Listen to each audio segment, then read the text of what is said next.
Hey everybody, my name is John, and welcome to a very special episode of the Real Three Idiots podcast. Critics are already calling it the 13th episode. Ooh, you know what? That's weird. Isn't it show 14? It's like the 13th floor at a hotel. There is no 13th floor because it's But there is. You know what? That blows my mind. That bothers me. Yeah. There is. You just called it 14.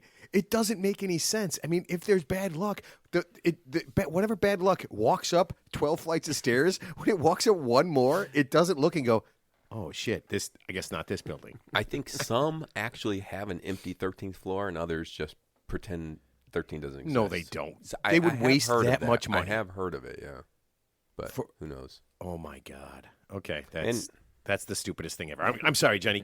No problem. Continue on with your open. Go ahead. Sitting next to me, either very happy or slightly constipated, is Teddy.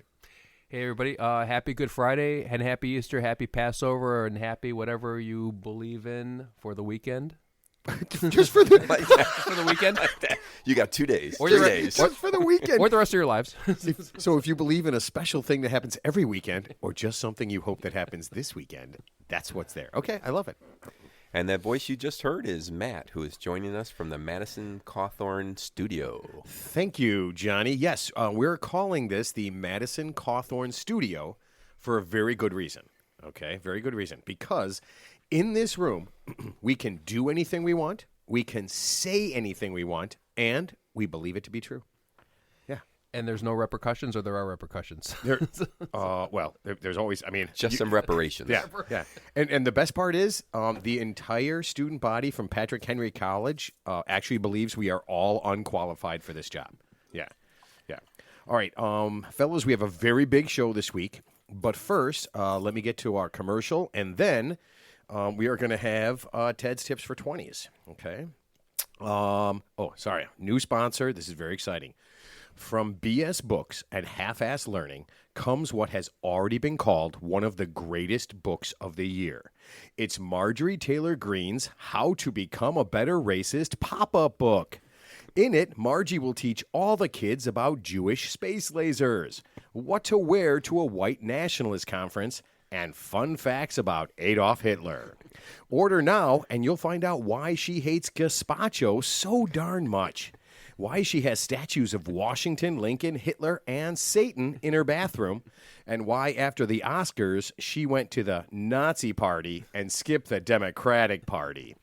Each book comes with a white hood and your own personal conspiracy that you can tell all of your friends on social media. Get yours today. It's available online for only 300 Reichmarks. All right, fellas, you know what? I love when we have new sponsors. I really do. I love when we have new sponsors. Money is good. Money's good. Cash is king. You know what? Yes, and I don't know what the Reichmark to dollar... I think it's the Deutschmark. You're thinking of the Reichstag. I think that's what Marjorie Taylor Greene is thinking about. I don't know what I'm thinking about. Probably better than the ruble right now, I think. Yeah, the ruble. We don't want to have the ruble right now. No, rubles are bad? Yeah. Didn't Putin say that he wanted everything to be paid for in rubles? Yeah. And everybody went, we don't have any fucking rubles. And he went, I know. It's like the Zimbabwean $10 trillion bill. I want some of those. Okay, so, Teddy, are you ready for Ted's Tips for 20s? I am. Okay, so let's sing the jingle. Are you guys ready? Let's do it. The Nina, the Pinta, the Santa Maria. Ted's got tips, but you know you don't need them. No, actually, you need this one. You might need all the others. Actually, that's the first I heard that jingle, so that's a good one, guys. That surprised me. That's a Johnny. That was all Johnny. That was good. Yeah, that was all Johnny. I'm pretty excited about that. That was good. All right. Ted's. Now, hold on. That was we put some effort into that. So you have. Hopefully, you put some effort into. That's a little pressure nowadays. I gotta put up or shut up. Under pressure. Yeah. You know what? I'm thinking about the shut up part, but go ahead, put out, Ted. Okay. Well, it's hard to do that on a podcast. You can't shut up, because then we'd be the True Crime Grid podcast. Ouch. Welcome to the Silent Podcast. Ted is manically masturbating in absolute silence. Okay, Teddy. Sorry. I always do this. I always fuck this up, and I okay, Ted, just go. No. Here's a tip. Okay, so I actually found this out, not in my 20s, but I actually found this out later in life, but you can apply it in your 20s and save yourself about 20 years plus of grief. So I'm at an Olive Garden years ago, and we all sorry? Olive Garden? No, I heard you. I'm just sorry.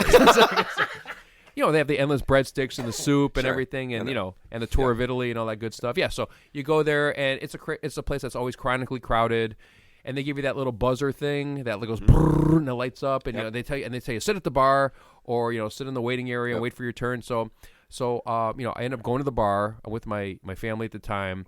And I think they sat in the waiting area. I sat at the bar, and then I had an epiphany. Wait a minute. Hold on a second. Hey, so Ted, we'll just sit right here. Yeah. No, you guys do that. I'm going to go to the bar. We can all go to the bar. No. Look, I already have to eat dinner with you. La familia. No, I just needed a drink. That's all. Endless breadsticks are going to last so long. No. The Olive Garden, where everyone's family, except for Ted when he's drinking. Ted's family. I do like the Olive Garden, though. It's not that bad, Right, because the waiting area is far away from the bar. Teddy, no more birra, no more vino, per favore. Yeah, Ted, we're not in Sicily, Ted, by the way. This is Olive Garden. This is like an American chain Ted, restaurant. your entire family, they'd be crying over there. This isn't the Godfather. This isn't the Godfather. Look at your nonna. Anyway, so here's what I discovered. So it took me about because I'm not very smart, so it took me a while to put this one together. So I'm at the bar, and obviously there's people drinking at the bar, but then I saw people eating at the bar. Wait, what? People eating food at a bar? Eating food at the bar. Wow. So then I thought to myself, I don't need my family at all. Fuck them. well, This is my family. let's not go crazy. Let's not I go can crazy. see your wife. Your wife walks up with the little buzzer. It's blinking. She goes, Teddy, it's time to eat. Teddy's like, I'm done. Yeah, I already ate. I just finished. I'll see you guys home. His daughter and wife are walking out with it in her hand still. Do you ever want to steal one of those things? Does it actually go off? Like, what's the GPS range on one of those buzzers? Though, it's like a Chucky doll. It can actually buzz from like 5 miles away. Ciao, Papa. Teddy becomes a drug dealer, and he's just using these. All right, you know what? I don't have your. There you go. Just take one of these buzzers. Yeah, there you go. Okay. Instead of the beeper, it's the buzzer. I'll be at the Olive Garden bar. He's dealing the dopes out of the Olive Garden. So anyway, sorry, so sorry. long story short, Too late. assuming folks in their 20s don't have families, you don't have small kids. Obviously, if you have a small kid, you probably need to go to a table. But if it's just two adults, young people in their 20s, right? Okay. And you go to a restaurant, it's like, okay, we're going to seat you at a booth or at the table, but it's a 20-minute wait and the bar's open.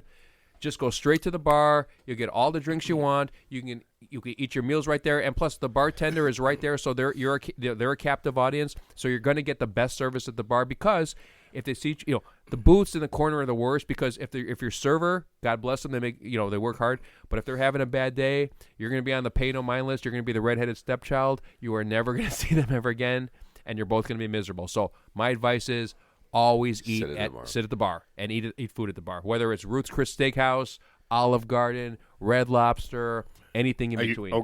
Good. I thought you were just going to keep listing fucking restaurants. I haven't been out that much yet. Oh, man.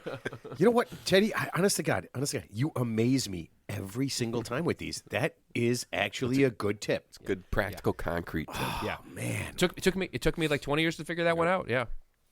20 years of sitting at the bar watching other people eat and then you not eating. No, 20 years of the host sitting you in a booth near the bathrooms with no one waiting on you. That's what took me. That was my. That seems more like a you thing, Ted. Like, don't they usually put the shitty people in the shitty places?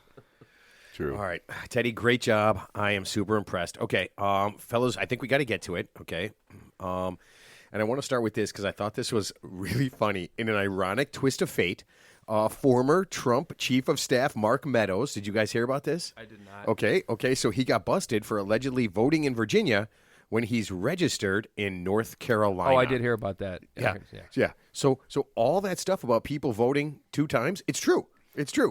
It was just Trump's friends. It was Republicans. Yeah.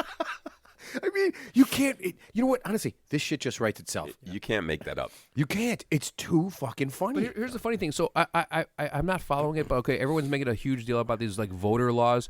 I think it's just a case of you just need a state ID card to just go vote, right? That's all it is. I mean, no one's saying you can't vote, right? I mean, what's the voting laws about? There's a lot of stuff because here's what they're doing. They're doing stuff like if you committed any kind of really small crime. Oh, so not even a convicted felon, just like a misdemeanor? No. Okay.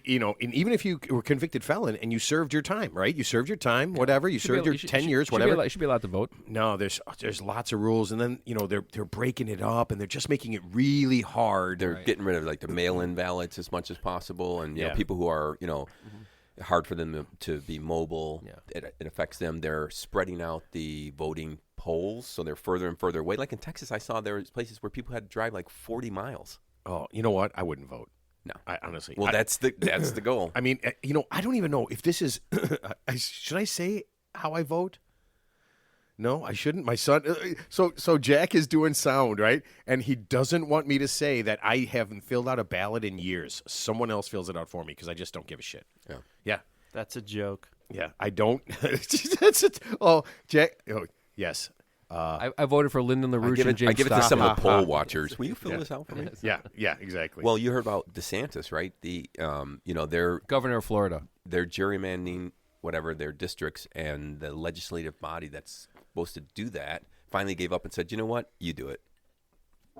They're letting him do it? Yeah. Yep. Oh man, that is going to be so. You know how it works, right? Yes. Yeah. No. I'm saying you know how it works, right? So what they do is rather than put one area of a kind of person, right? They make sure that type of person that they don't want their vote is put in a place where it's overwhelmed by the type of person they want to have their vote. It's so fucking cool. Yeah. It's such a shitty thing to do, and I can't believe people let them do it. And I can't believe you would let Ron DeSantis do anything. Yeah. You know he went to Yale? I did not know that. He went to Yale. Yeah. I know he's... See, and this is what's terrifying. Is Yale in Connecticut? Where's Yale? Like, was he the janitor there? Or? No, he actually went to school there. So this is what's terrifying.